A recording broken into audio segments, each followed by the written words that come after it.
राज्यपाल सीपी राधाकृष्णन ने ऊषा मार्टिन विश्वविद्यालय के पहले दीक्षांत समारोह में विद्यार्थियों को प्रदान की डिग्रियां।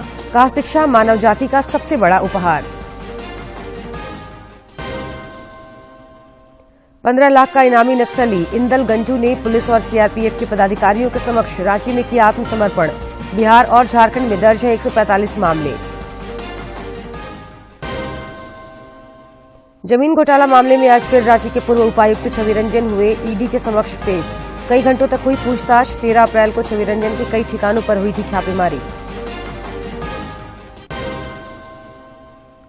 पलामू में पूर्व मंत्री चंद्रशेखर दुबे समेत 10 के खिलाफ प्राथमिकी दर्ज। एनएचआई के अधिकारियों ने लगाया गाली गलौज और मारपीट का आरोप।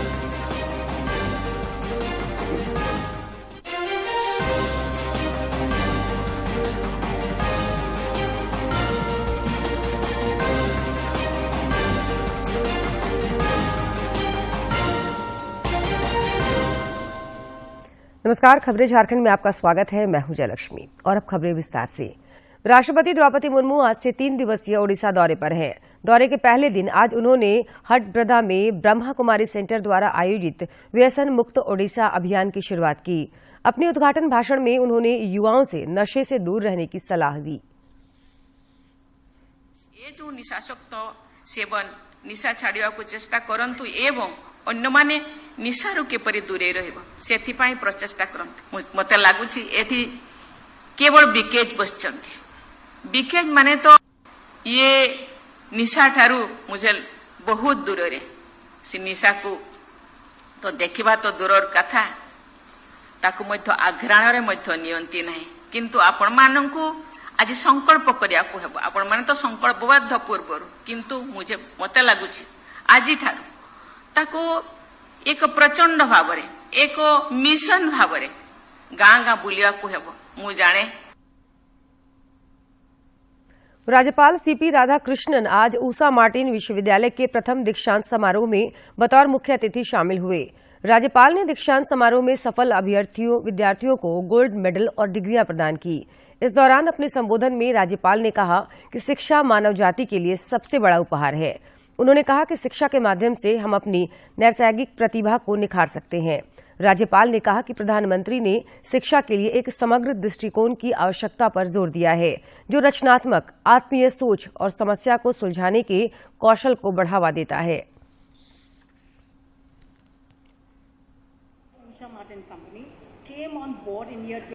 We are one of academic excellence, producing graduates who are knowledgeable, socially responsible too. I am knowledgeable, I got the degree, I am an intellectual, I don't care for the society. It's not a good attitude. I have taken everything from the society, I will contribute what I can to the society. That should be our attitude all the time. And I request you all youngsters, never go for a shortcut method. Shortcut method is the most dangerous in the life. राज्यपाल CP Radhakrishnan से आज झारखंड के पूर्व राज्यपाल प्रभात कुमार ने राजभवन में मुलाकात की। इस दौरान उन्होंने राज्यपाल को एक पुस्तक भी भेंट की।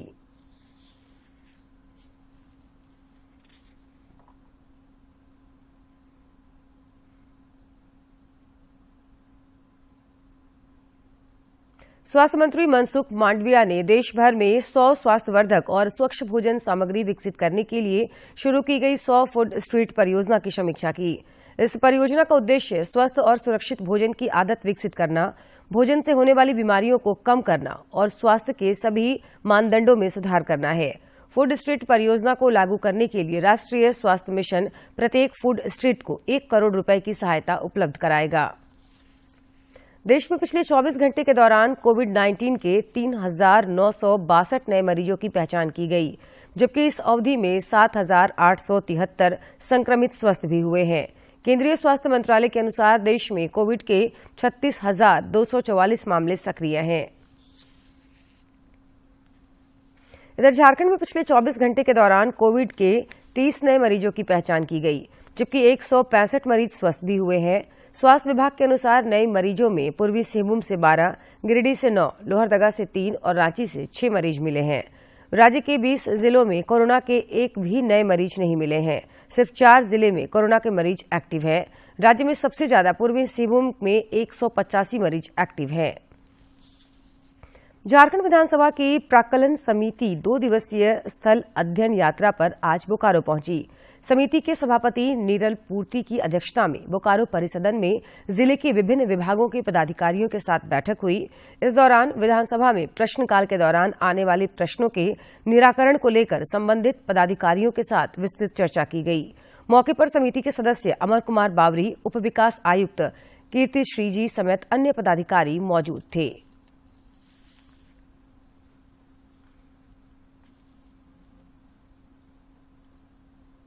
भाजपा के प्रदेश अध्यक्ष और राज्यसभा सांसद दीपक प्रकाश ने कहा कि राज्य में अपराधियों में पुलिस और प्रशासन का भय समाप्त हो गया है।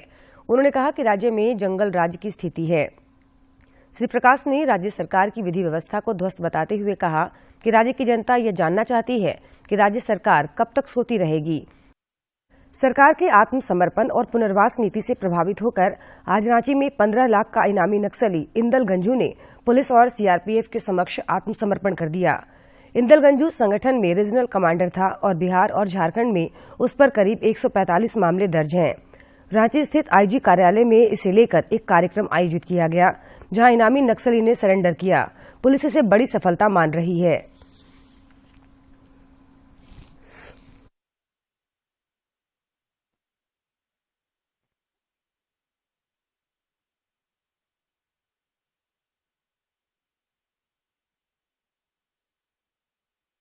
में आत्मसमर्पण करने के बाद में अंगुली का नाखून खींचा दिया जाता है या टॉर्चर किया जाता है, तो ऐसा कोई किसी तरीका के संकोच रखने का जरूरी नहीं है।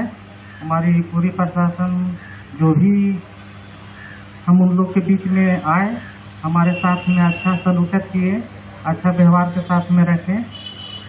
हम इसके लिए सभी साथियों को जो बचे खुचे हैं उनको आग्रह करेंगे कि समर्पण कर दें। सिलसिले में आज का इसी क्रम में आज जो है हम लोगों को झारखंड पुलिस व सीआरपी को सफलता प्राप्त हुई और उसी के प्रभाव में आज की रोज जो है इंदल गंजू जो आरसीएम मेंबर है, 15 लाख का इनामी है और जिसपे जो 20 वर्षों से उस इलाके में सक्रिय था, ने आत्मसमर्पण किया है। जिनके अथक प्रयास से और प्रयत्न से आज इतनी बड़ी सफलता पुलिस को प्राप्त हुई है, सीआरपीएफ को और संयुक्त बलों को प्राप्त हुई है। और निश्चित रूप से आने वाले दिनों में हम ये आशा करते हैं कि जो बचे हुए माओवादी संगठन के जो और सदस्य हैं वो निश्चित रूप से संयुक्त बलों के समक्ष आत्मसमर्पण करेंगे। पुलिस को आज एक बड़ी सफलता मिली। पुलिस ने टीएसपीसी के 3 उग्रवादियों को केरेडारी थाना क्षेत्र के डमारू जंगल से गिरफ्तार किया है। पुलिस ने गिरफ्तार उग्रवादियों के पास से हथियार भी बरामद किया। पूछताछ के बाद इन उग्रवादियों से मिली निशानदेही के आधार पर पुलिस ने कई अन्य हथियार भी बरामद किए। बोकारो पुलिस ने गुप्त सूचना के आधार पर छापेमारी कर ब्राउन शुगर के साथ एक महिला सहित 4 लोगों को गिरफ्तार किया है। चास डीएसपी पुरुषोत्तम कुमार सिंह ने बताया कि एक टीम बनाकर गरगा पुल के नीचे छापेमारी की गई, जहां से 60 ग्राम ब्राउन शुगर के साथ एक महिला समेत 4 लोगों को गिरफ्तार किया गया। उन्होंने बताया कि ये लोग होटल में कमरा लेकर रुके हुए थे। रांची के पूर्व उपायुक्त और समाज कल्याण विभाग के निदेशक छवि रंजन आज एक बार फिर जमीन घोटाला मामले में प्रवर्तन निदेशालय के समक्ष पेश हुए। रांची स्थित ईडी के क्षेत्रीय कार्यालय में छवि रंजन से कई घंटों तक पूछताछ की गई। इससे पहले भी ईडी छवि रंजन से पूछताछ कर चुकी है। गौरतलब है कि ईडी ने 13 अप्रैल को छवि रंजन सहित 18 लोगों के 22 ठिकानों पर छापेमारी की थी। तब बड़गाई के राजस्व उप निरीक्षक भानु प्रताप के सिमडेगा स्थित आवास से बड़ी संख्या में फर्जी डीड, स्टाम्प और जमीन के दस्तावेज मिले थे। इसकी जांच में भारी फर्जीवाड़ा मिला। छापेमारी के बाद 7 लोगों को गिरफ्तार किया गया था और उनसे 12 दिनों तक पूछताछ की गई थी। स्वच्छता पखवाड़ा के तहत राज्य के विभिन्न पंचायतों में पंचायत प्रतिनिधियों को स्वच्छता की शपथ दिलाई जा रही है। इसी क्रम में आज चाईबासा के सदर प्रखंड के सभागार में सभी पंचायतों के प्रतिनिधियों को स्वच्छता की शपथ दिलाई गई। शपथ कार्यक्रम में प्रखंड के 15 पंचायतों के मुखिया सहित अन्य जनप्रतिनिधि शामिल हुए। सभी ने अपने पंचायतों को स्वच्छ रखने की शपथ ली। रिम्स में 2018 में एक मरीज की मौत के बाद परिजनों के बवाल को लेकर जूनियर डॉक्टर और नर्सों की हड़ताल की वजह से 28 मरीजों की मौत मामले में जांच कमेटी को लेकर अब तक प्रपोजल नहीं मिलने पर हाईकोर्ट ने नाराजगी जताई। कोर्ट ने मौखिक रूप से कहा कि अगर प्रपोजल नहीं भेजा गया तो राज्य सरकार के विरुद्ध अगली सुनवाई में कड़ा आदेश पारित किया जाएगा। कोर्ट ने इस मामले की अगली सुनवाई 18 मई को निर्धारित की है।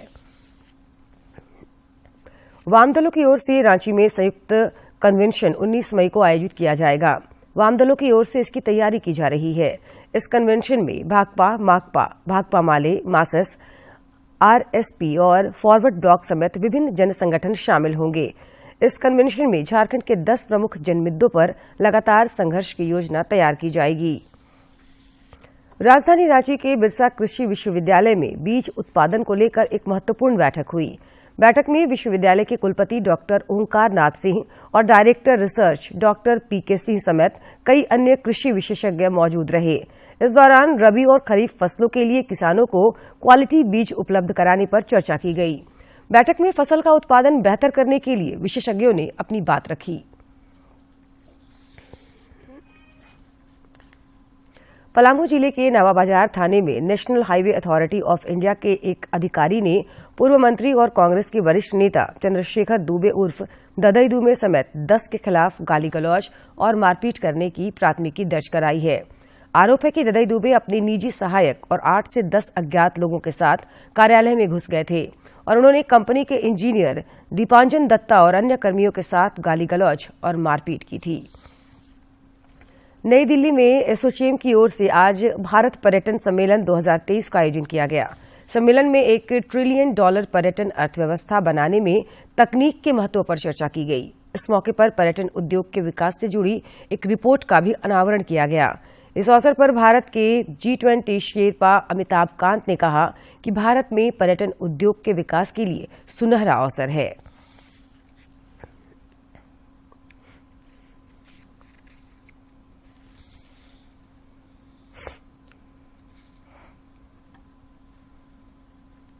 Upscale tourists coming into India through G20, we are seeing each state promoting its own, one district, one products, its handloom, its handicrafts, its own culture, and that is leading to every state becoming a brand by itself. And the G20's impact is that many states are building up their own brands to penetrate global markets. Hazaribagh की उपायुक्त Nancy सहाय की अध्यक्षता में आज जिला स्तरीय अंतर विभागीय समन्वय समिति की बैठक समाहरणालय सभागार में हुई। बैठक में विभिन्न विभागों और सेवा गारंटी अधिनियम के तहत हो रहे कार्य प्रगति की समीक्षा की गई। इस दौरान उपायुक्त ने अंचलों से निर्गत होने वाले जाति प्रमाण पत्रों को 1 सप्ताह के अंदर 100% निष्पादित करने का निर्देश दिया। इसके अलावा उपायुक्त कार्यालय के जनता दरबार के आवेदनों के तत्काल निष्पादन का भी निर्देश दिया। धनबाद के उपायुक्त संदीप सिंह ने आज कोहिनूर मैदान स्थित ईवीएम वेयर हाउस का निरीक्षण किया। इस दौरान उन्होंने ईवीएम कक्ष को सील कर वहां की सुरक्षा, सीसीटीवी कैमरे सहित पूरे परिसर का निरीक्षण किया। इस अवसर पर उप निर्वाचन पदाधिकारी समेत निर्वाचन शाखा के कई कर्मी मौजूद थे। बिहार सरकार के द्वारा कराए जा रहे जातीय जनगणना और आर्थिक सर्वेक्षण पर पटना हाईकोर्ट ने रोक लगा दी है।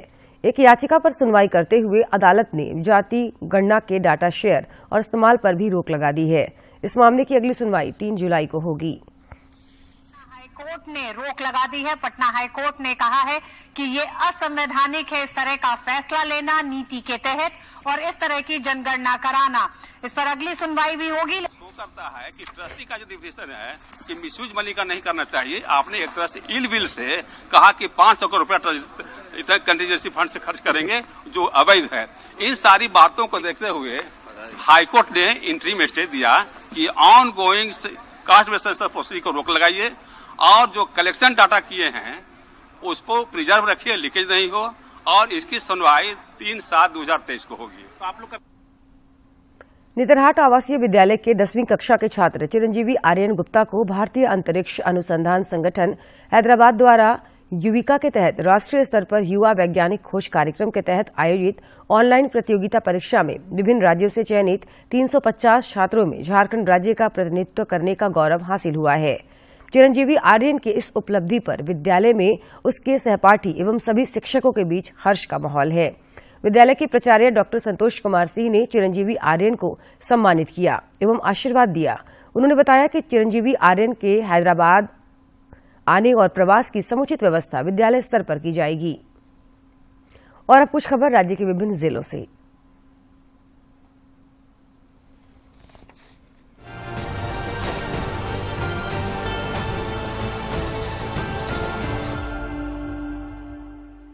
पूर्वी सिंहभूम के सांसद विद्युत वरण महतो ने चक्रधरपुर स्थित रेल मुख्यालय में मंडल रेल प्रबंधक सहित मंडल के विभिन्न पदाधिकारियों के साथ एक बैठक की।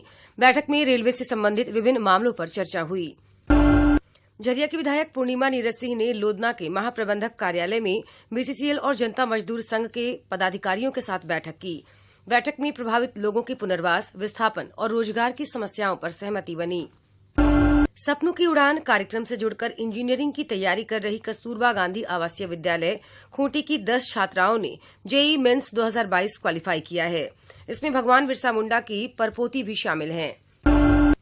देवघर पुलिस ने सोनाराय ठाड़ी थाना अंतर्गत ग्राम जरका और पालाजोरी थाना अंतर्गत ग्राम असना अंगवाली में छापेमारी कर 6 साइबर ठग को गिरफ्तार किया है। पुलिस ने इनके पास से 11 मोबाइल और 24 फर्जी सिम भी बरामद किया है। प्राइवेट एवं सरकारी वाहनों पर पदनाम का बोर्ड लगाकर घूमने वालों पर रोकथाम के लिए दायर जनहित याचिका पर सुनवाई के दौरान कोर्ट ने राज्य सरकार को आदेश दिया कि वाहनों पर अवैध रूप से नेम प्लेट लगाने वालों के खिलाफ कार्रवाई जारी रखें, ताकि भविष्य में लोग नेम प्लेट को लेकर जागरूक रहें। रांची जिले के पुंदाग ओपी के पास एक ऑक्सीजन सिलेंडर से भरा ट्रक अनियंत्रित होकर पलट गया, जिसमें चालक घायल हो गया। घटना की जानकारी मिलने के बाद ओपी प्रभारी ने जेसीबी मंगवाकर सड़क से दुर्घटनाग्रस्त वाहन को हटाया। पूर्वी सिंहभूम के जुबली पार्क में वाहन जांच अभियान चलाकर 43 लोगों को मौके पर चालान करते हुए 62,000 रुपये का जुर्माना वसूला गया। जांच टीम में डीआरएसएम प्रकाश कुमार गिरी, सड़क सुरक्षा अभियांत्रिक नवीन कुमार और आईटी सहायक अजय कुमार शामिल थे। रांची के मोराबादी मैदान में चल रहे India international mega trade fair में वित्त मंत्री डॉक्टर रामेश्वर उरांव पहुंचे और विभिन्न स्टॉलों में लगे उत्पादों को देखा और बाहर से आए स्टॉल धारकों से बातचीत की। पाकुड़ जिले के उपायुक्त वरुण रंजन के निर्देश पर विभिन्न सरकारी स्कूलों का औचक निरीक्षण किया गया। इस दौरान अनुपस्थित 57 टीचरों का 1 दिन का वेतन काट लिया गया। वहीं 3 टीचरों को सस्पेंड भी कर दिया गया। धनबाद का वासीपुर इलाका एक बार फिर गोलियों की तड़तड़ाहट से गूंज उठा। इस गोलीबारी में गैंगस्टर फहीम खान का बेटा इकबाल खान के जख्मी होने की खबर है। वहीं उसके एक साथी की मौत की भी सूचना है।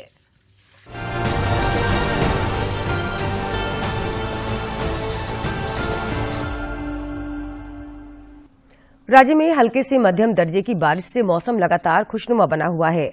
पिछले 24 घंटे में कुछ स्थानों पर हल्के दर्जे की बारिश दर्ज की गई। इस दौरान 18.6 मिलीलीटर सर्वाधिक वर्षा लोहरदगा जिले के कुड़ू में दर्ज की गई है। मौसम विज्ञान केंद्र रांची के वैज्ञानिकों के अनुसार आज के बाद हालात कुछ बदलेंगे। मौसम विज्ञान केंद्र के अनुसार कल से आकाश आमतौर पर साफ रहेगा और मौसम के शुष्क बने रहने के आसार हैं। इस दौरान अधिकतम तापमान में अगले 3 दिनों तक 3 से 4 डिग्री सेल्सियस की बढ़ोतरी होगी और उसके अगले 2 दिनों तक भी यही हालात बने रहेंगे। और अब एक नजर डालते हैं प्रमुख शहरों के आज के तापमान पर। राजधानी रांची का अधिकतम तापमान 33.2 और न्यूनतम 21.6 डिग्री सेल्सियस रिकॉर्ड किया गया।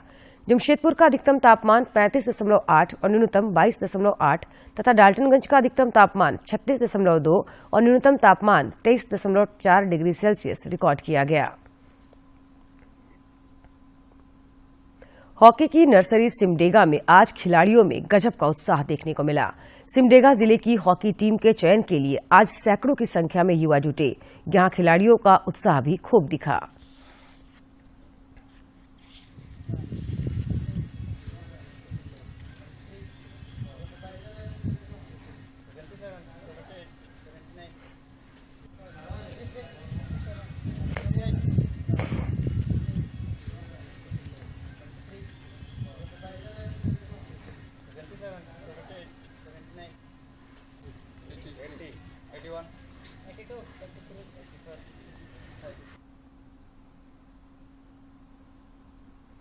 हमारे पद्म में आज हम बात करेंगे पद्मश्री डॉक्टर राधाचरण गुप्ता के बारे में।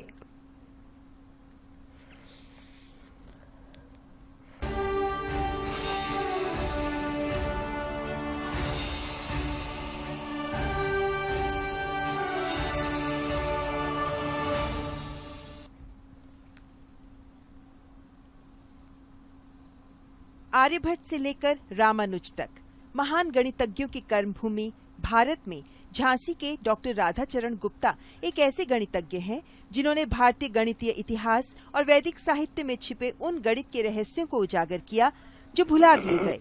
विशेषकर त्रिकोणमिति में उनका योगदान अमूल्य है। 87 वर्षीय डॉक्टर राधाचरण गुप्त के नाम 500 से अधिक शोध पत्र और सैकड़ों किताबें हैं। वे इंडियन मैथमेटिकल सोसाइटी के पहले प्रतिनिधि रहे।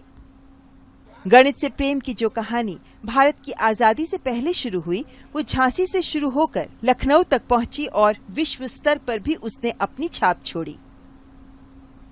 1957 में जो हमने एमएससी किया तो एमएससी में टॉप किया था, जिसकी वजह से हमको वहाँ एक गोल्ड मेडल मिलता है, इसको देवी सहाय मिश्रा गोल्ड मेडल कहते हैं। जैसे ही हमने पीएचडी की, हमारा पीएचडी वर्क देख के या हमारे छपे हुए शोध पत्र देख के और कई कारणों से हमको जो वो कमीशन था उसके जो चेयरमैन थे उनने हमें भारत का प्रतिनिधि उस कमीशन में नियुक्त कर दिया। 1972 में ही मैंने प्राचीन भारतीय गणित का देश और विदेशों में खूब प्रचार किया। तो इस तरह से मेरा काम जो है वो गणित के इतिहास में और प्राचीन भारतीय गणित में है। मैं इस बात की कोई चिंता कभी नहीं करता रहा कि मुझे कोई इनाम मिल रहा है नहीं मिल रहा है, कोई हमको पूछ रहा है नहीं पूछ रहा है, या कोई मैं तो अपनी धुन में मैं ये समझता रहा कि भगवान ने हमें गणित के इतिहास में काम करने के लिए भेजा है और मैं तन मन धन से उसी में लगा रहा और आज भी लगा हुआ हूँ। अब भारत सरकार ने भी रिकॉग्नाइज किया है, मुझे बड़ी खुशी है और मैं भारत सरकार को धन्यवाद देता हूँ। डॉक्टर राधाचरण गुप्ता ने भारतीय गणित के इतिहास पर अपनी पीएचडी की। आईआईटी मुंबई ने उनके चुनिंदा रिसर्च पेपर्स को संकलित किया और पुस्तक को नाम दिया गणितानंद। वैदिक मैथमेटिक्स पर आधारित ये किताब गणितीय जगत में चर्चा का विषय है। वे पिछले 27 वर्षों से गणित भारती नाम की गणित पत्रिका का संपादन कर रहे हैं। डॉक्टर राधाचरण गुप्ता द्वारा अर्जित ज्ञान को गणित के विशेषज्ञ किसी धरोहर से कम नहीं मानते। केनेथ ओ मे अवार्ड पाने वाले वे एकमात्र भारतीय हैं। Encouraging to know that R.C. Gupta ji has been awarded the Padma Shri in our world. I came to know about R.C. Gupta from my supervisor, Professor Amartya Kumar Datta, and who also works in history of mathematics. All the scholars refer to him as Ganitananda. Professor R.C. Gupta ji has been awarded the Kenneth O. May Prize, one of the highest recognition in history of mathematics, which was awarded to him in 2010 by the Indian Mathematical Union. We wish him all the best and congratulate him for getting the Padma Shri Award. गणित और विज्ञान भारतीय ज्ञान व्यवस्था के महत्वपूर्ण आधार स्तंभ रहे हैं। काल की गणना, विशिष्ट इमारतों का निर्माण, उपग्रहों का प्रक्षेपण, ब्रह्मांड पर शोध गणित के बिना संभव नहीं है। डॉक्टर राधाचरण गुप्ता जैसे विद्वान भारत के गणितीय इतिहास में न केवल योगदान दे रहे हैं, बल्कि इसे आम जन से जोड़ने के लिए सार्थक प्रयास भी कर रहे हैं। राधाचरण गुप्ता को पद्मश्री पुरस्कार के लिए हार्दिक बधाई। और आइए देखते हैं क्यों खास है इतिहास में आज का दिन।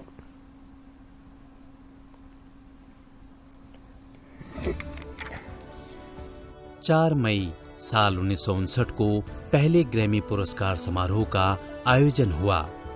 यह पुरस्कार संगीत कलाकारों की उपलब्धियों को सम्मानित करने के लिए आयोजित किया जाता है। इस पुरस्कार में संगीत की विभिन्न विधाओं में अभूतपूर्व उपलब्धियों के लिए सम्मानित किया जाता है।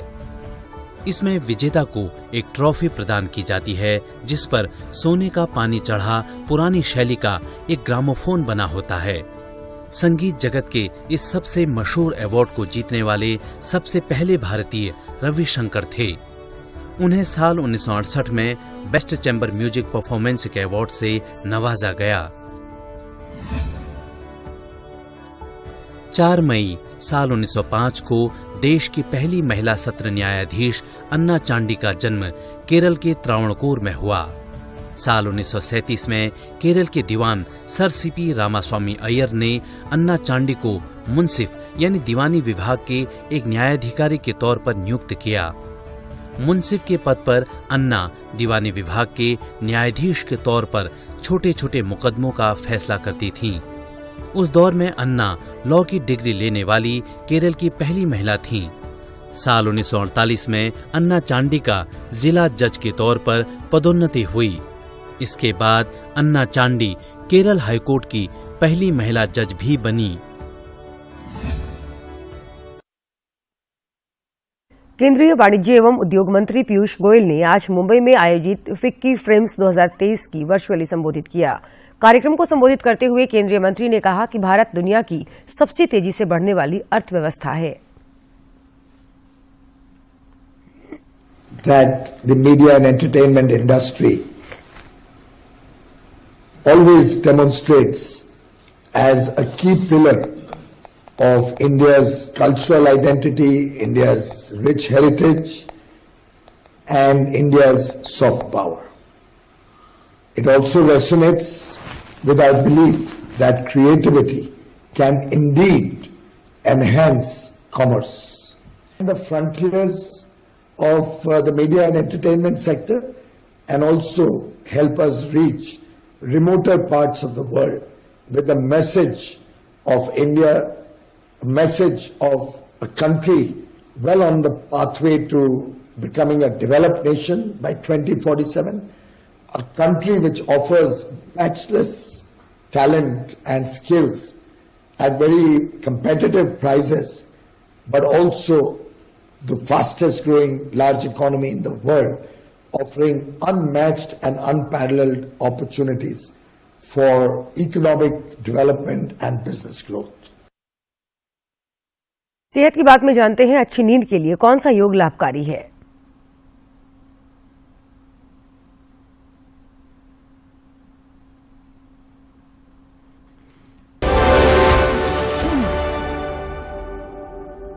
जब नींद अच्छे से ना आए तो हमारा पूरा रूटीन भी बिगड़ जाता है और हमारा स्वास्थ्य भी बिगड़ जाता है। अनिद्रा की स्थिति यदि है तो ऐसे में योग हमारे लिए बहुत बहुत सहायक हो सकता है। पहली चीज, अपने सोने का समय निर्धारित कीजिए। लेट्स से आपने 10 बजे का समय निर्धारित किया है तो 9:30 बजे से स्क्रीन लेस हो जाइए, चाहे वो टेलीविजन की स्क्रीन है, मोबाइल की स्क्रीन है, कंप्यूटर की स्क्रीन है। 9:30 बजे के बाद कोई स्क्रीन मत यूज कीजिए। कैफीन का प्रयोग, चाय का प्रयोग बिल्कुल मत कीजिए। 9:30 बजे ये सब बंद करने के बाद आप 10 बजे जब सोएंगे तो सोने से पहले 13 बार प्रणव उच्चारण यानी चैंटिंग ऑफ ओम करेंगे और उसके बाद कमर के बल लेट करके करेंगे भ्रामरी प्राणायाम। यूं तो लेट करके प्राणायाम का प्रावधान नहीं है, लेकिन सिर्फ इस इंसोम्निया की प्रॉब्लम में ये प्राणायाम लेट करके ही करते हैं। तो इस स्थिति में लेटना और अपने कानों को